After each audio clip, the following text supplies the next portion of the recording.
El día de ayer fuimos testigos de una marcha en Quito, Ecuador, convocada por el presidente Noboa en contra del Tribunal Constitucional. Una marcha que llama mucho la atención por dos cosas. Primeramente, por esta convocatoria que hace el presidente de Ecuador, donde convoca a las personas afines a su plan de gobierno a marchar en contra del Tribunal Constitucional. Aquí quiero destacar varias cosas que realmente me parecen preocupantes. Muchas veces hemos escuchado que los extremos se tocan y creo que este es un ejemplo indudable de dicha frase. Primeramente, el origen de esta marcha es una serie de reformas que presenta Noboa y que son aprobadas por la Asamblea Legislativa. Sin embargo, el Tribunal Constitucional las suspende temporalmente, de forma provisional, dado que muchas de los artículos de estas leyes, sobre todo en materia de inteligencia, que sería lo que encuadraríamos en México como la ley espía, que es la obtención de datos biométricos, o las capacidades que se le otorgan a las fuerzas de seguridad para espiar a los ciudadanos. Por supuesto que en el caso de Ecuador, la justificación es la crisis de criminalidad que azota dicho país. Las suspensiones temporales, y aquí quiero hacer el énfasis que hace el Tribunal Constitucional, es un control que tiene la facultad para poder profundizar si es o no es constitucional o si hay o no hay posibles violaciones a los derechos humanos. En este contexto es que Noboa, de una forma bastante autoritaria, por decirlo menos, lleva su crítica hacia el Poder Judicial, hacia el Tribunal Constitucional.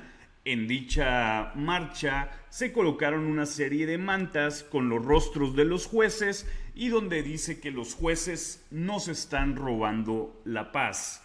Aquí tanto la ONU como otras organizaciones han manifestado su preocupación por este tipo de acciones provocadas o promovidas por el gobierno de Noboa.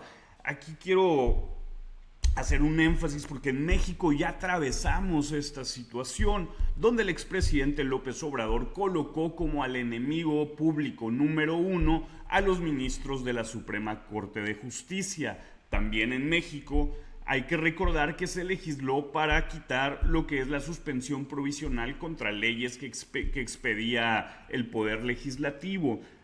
Ecuador está atravesando lo que podría llamarse como una mexicanización de la política y de la vida pública ecuatoriana.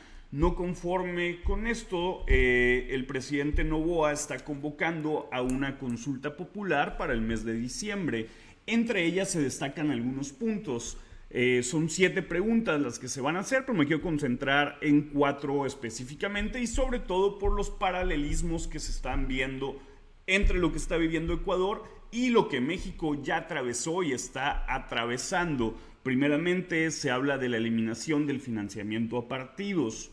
A ver, en este tema, la eliminación de financiamiento a partidos siempre va a ser una medida popular, una medida que la mayoría de los ciudadanos, sin hacer o sin la posibilidad de hacer un análisis más profundo, pues suena muy bien de bote pronto. Sin embargo, para los partidos en el poder o para los regímenes con tendencias hegemónicas, esto les permita y les facilita la permanencia en el poder y que la competición sea cada vez menor en la disputa del control gubernamental.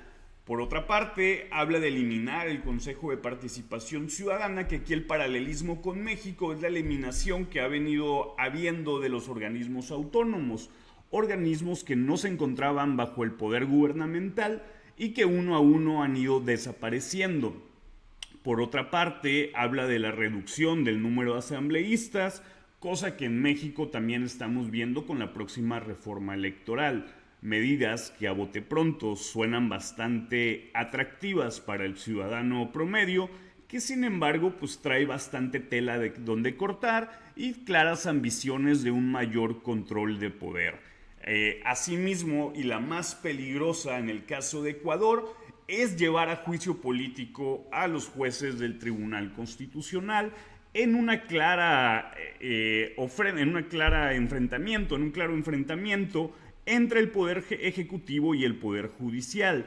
Esto es sumamente preocupante. Ya insisto en el caso de México, no solamente por ser de México, sino por los claros paralelismos que existen entre lo que está proponiendo el presidente Noboa y lo que en México padecimos con López Obrador y ahora con Claudia Sheinbaum. La eliminación de los jueces y en el caso de México el tema de la elección popular de los jueces sin duda ha sido la muerte de la República. Han dado el control absoluto que si bien se va a tomar posesión ahora el 1 de septiembre, pues ya los nuevos ministros sabemos que todos los 9 son subordinados del régimen morenista. En el caso de Ecuador no se habla de una nueva elección, sino de llevar a juicio político a estos jueces constitucionales, lo cual está derivando en una crisis bastante fuerte en Ecuador. A mí me preocupa bastante que están siguiendo el mismo camino de la autocracia mexicana, tropicalizada al discurso de Noboa.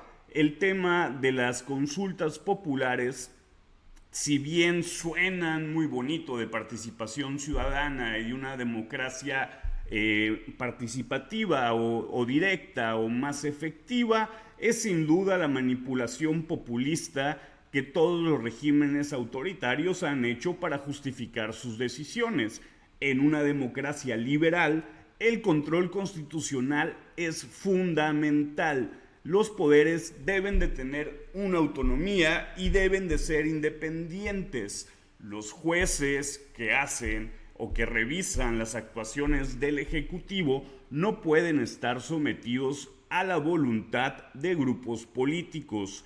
A mí me preocupa sumamente que aunque el discurso y la justificación de Noboa puede ser válida, como lo es el caso de seguridad, esto se utilice para amedrentar a aquellos ciudadanos que no estén de acuerdo con su régimen.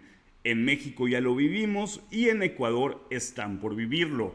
En ese sentido, me gustaría mucho retomar un tuit de Amanda Villavicencio. Amanda Villavicencio es hija de Fernando Villavicencio, tristemente candidato que fue asesinado, y dice lo siguiente: algunos mamíticos no entendieron que había que construir democracia y libertad.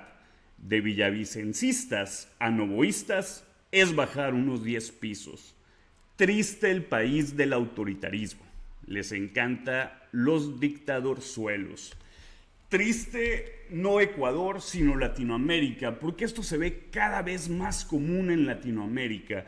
El caso de Fernando Villavicencio hay que recordar, porque de ahí deriva este conflicto que hubo entre Noboa y López Obrador, que terminó con el ingreso ilegal en la embajada. En una primera instancia, México le da asilo al ex vicepresidente de Ecuador, sobre el cual pesaba una orden de aprehensión. En este intercambio de solicitudes de rechazo por parte de México para entregar a este presunto delincuente, el presidente López Obrador se le ocurre en su programa de propaganda diaria insinuar que Noboa estaba detrás de la muerte de Fernando Villavicencio, a lo cual de una forma muy estúpida el presidente Noboa ordena el ingreso a la Embajada de México, generando un conflicto bilateral. A raíz de esto, las relaciones entre México y el país de Ecuador han sido sumamente complejas. Sin embargo, hoy Noboa se muestra como un perfecto obradorista, buscando la concentración de poder, buscando el afectar y el intimidar a los jueces constitucionales y poder imponer su visión de país. Algo que debemos de recordar: en una democracia la división de poderes es fundamental, pero más importante, hay que observar esto como si gobernara quien no queremos. Si este entramado legislativo lo hubiese propuesto Correa, seguramente Noboa sería el primero en estarse manifestando en contra, como si en México las propuestas de Morena las hubiera hecho el PAN o el PRI, seguramente los morenistas fueran los primeros en protestar. Pues bien, no queda más que esperar que la ciudadanía de Ecuador no sea tan timorata como lo ha sido y lo sigue siendo la sociedad mexicana. que hagan valer su derecho a disentir y no permitan que este tipo de medidas se apliquen en su país. Pues bien, espero que les haya gustado este video. Si es así, deja tu like, tu comentario y suscríbete al canal.